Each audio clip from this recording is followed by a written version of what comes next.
Hey, this is Lauren with TMF Apparel USA, and today I'm going to talk to you a little about the Airwren T800 DTG printer that I have here, and specifically about the t-shirt platen that's on it and how I've modified it to get better prints.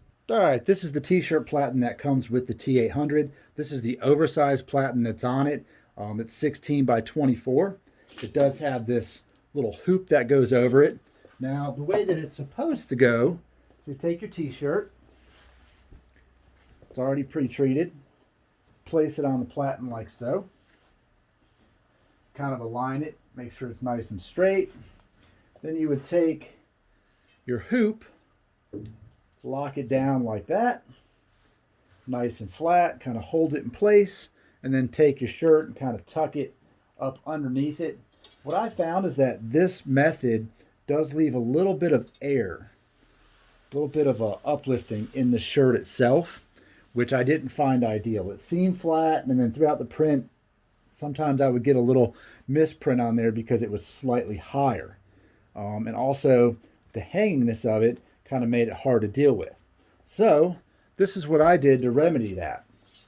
I took a little tip off the free jet that I have behind me.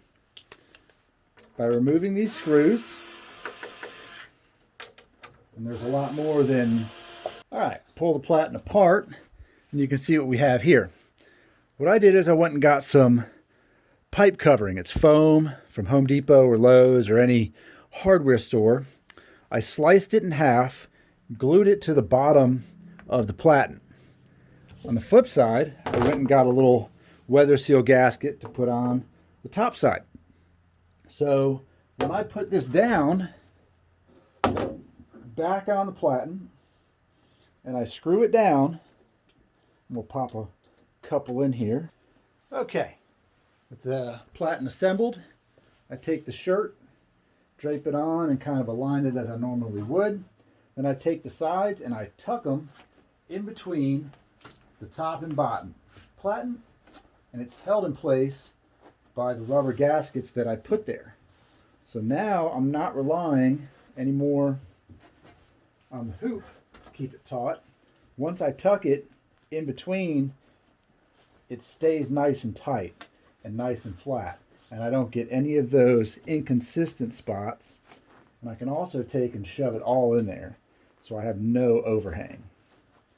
So I have found I have a lot less shirt print discrepancies. Sometimes when it was printing, I just get just a little discrepancy around the edge where the hoop put it. And when I would print it, and then that shirt would be junk. So if that helped you out, give the video a like, hit the subscribe button. I've got more content coming. Leave me a comment on some content that you might be interested in, or questions or comments that you might have, and I'll do my best to address them. Till next time.